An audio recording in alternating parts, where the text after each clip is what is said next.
Jumbo, everyone. Radja here. Be more, give more daily. Always a thrill to connect with you. All right, here we go. We're rolling out the series called 97.3 Controlling the Controllables. Life is spent 97% in the journey and only 3% in the destination. And yet, somehow, it works perfectly. How I learned this, Kilimanjaro. Kilimanjaro, last year I had the opportunity to go up to the roof of Africa, right? 19,341 feet in Tanzania last October. Now, check this out. Since I was 11 years old, okay, 11 years old, I'm in a geography class, and my instructor is telling me about the highest peaks all over the world. And we get to Africa, he mentions Kilimanjaro, and he calls it the roof of Africa. And my little 11-year-old brain just goes crazy. I loved it.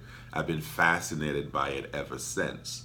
You know, it was the closest place to the heavens on the entire continent of my beloved Africa. So that stuck with me.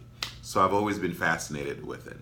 And then later on in life, when I came to the United States and finding out about all these folks who are traveling all the way back to Tanzania and climbing Mount Kilimanjaro, I started getting even more and more excited. So it became a bucket list or life list goal. And I kept pushing it off one day. So it's consuming my thinking, my mind, but I haven't quite put it into action yet. So then last year I turned 40, or I'm like, okay, this is an epic year. If I don't do this now, when am I gonna do it, right? And so I finally decide to start training. Now get this, the fascination began when I was 11 years old. The decision to actually do it was last April, ladies and gentlemen, last April. And thank God my good friend Paul Thompson helped me with preparing for Kilimanjaro.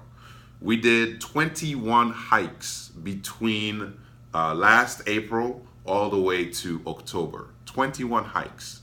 And in the process, I started learning about gear, things that I didn't even pay attention to, elevation gains, altitude sickness, cardio workout. I mean, just all of the information and the training and the gear and the equipment, all the stuff that you need to have a successful climb.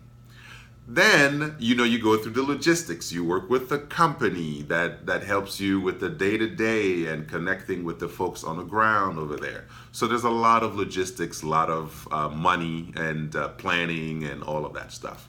Then you finally get your ticket. You get on the plane. Oh, let's not forget, go to see a doctor and make sure the altitude sickness pills and what you need and all that good stuff, right? So then you get on the plane. You get on the plane, you go over there, you get to Kilimanjaro, and you kind of rest and kind of acclimate.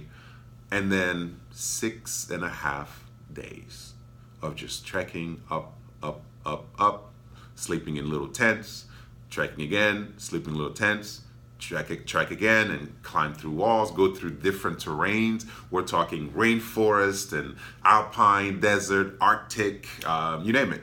All of it, just different environments every day.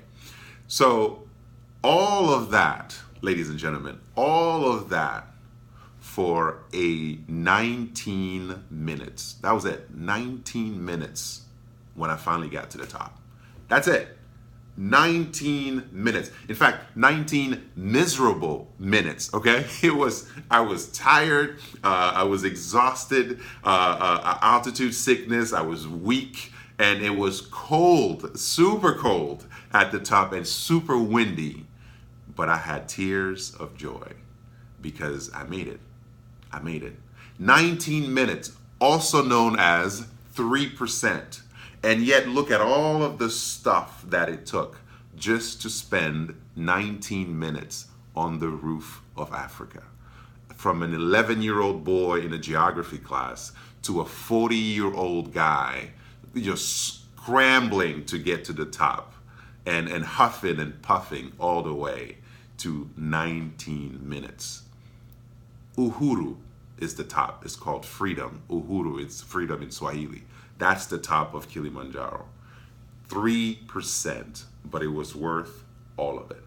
So think about your 19 minutes, your 19 minutes of uhuru, whatever your goal is, whatever your why is, whatever your destination is, whatever your outcome is.